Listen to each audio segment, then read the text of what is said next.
नमस्कार मित्रांनो, तुमचं स्वागत आहे पुन्हा एका नवीन व्हिडिओमध्ये।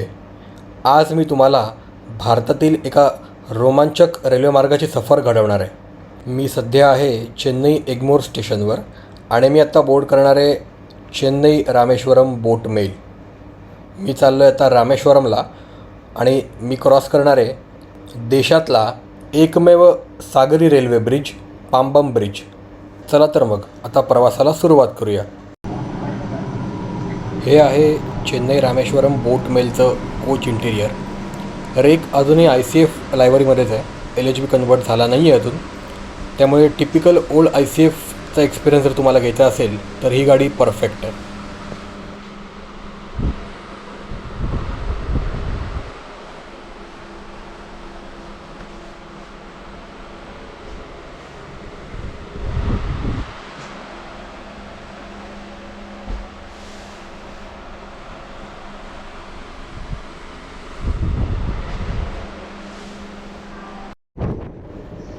आता आपण ब्रिजच्या अगदी जवळ येऊन पोहोचलेलो आहोत।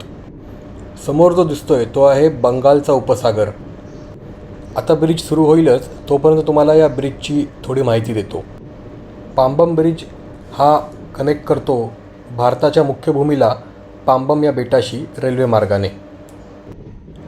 याची लेंथ आहे 2065 मीटर आणि याचं कन्स्ट्रक्शन पूर्णपणे बांधून झालं ते 1914ला आणि हा ब्रिज ट्रॅफिकसाठी ओपन झाला होता 1915ला।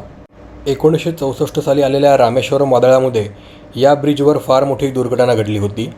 त्यावेळीस या ब्रिजवरून पांबम धनुष्कोडी ही पॅसेंजर ट्रेन जात होती आणि त्याच वेळेस 7.6 मीटर उंचीच्या लाटा आल्या आणि अख्खीच्या अख्खी ती ट्रेन वाहून गेली। जवळपास 200 पॅसेंजर्स त्या ट्रेनमध्ये होते। त्या 200 लोकांचा अगदी दुर्दैवी अंत झाला होता। या वादळाच्या आधी अगदी धनुष्कोडीपर्यंत ट्रेन जायची, पण त्या वादळामध्ये धनुष्कोडी हे पूर्णपणे बर्बाद झालं आणि ट्रेनसुद्धा धनुष्कोडीपर्यंत न जाता रामेश्वरमपर्यंत जायला लागली। धनुष्कोडीचा मी एक ड्रोन शॉटचा व्हिडिओ बनवलेला आहे, त्याची लिंक मी डिस्क्रिप्शनमध्ये दिली आहे, ते नक्की बघा। 1988 साली ह्याच्या बाजूलाच एक रोड ब्रिजसुद्धा बांधला गेला, ज्याचं नाव ठेवलं गेलं राजीव गांधी सागरी सेतू। त्या पुलावरून पण सुद्धा मी काही व्हिडिओ घेतलेत, त्या व्हिडिओच्या शेवटच्या भागात आहेत। नवीन पांबम ब्रिजचं बांधकाम अगदी वेगात सुरू आहेच, ते तुम्हाला पुढे व्हिडिओमध्ये दिसेलच। आणि फायनली आता आपण पोहोचलेलो आहोत पांबम ब्रिजवर।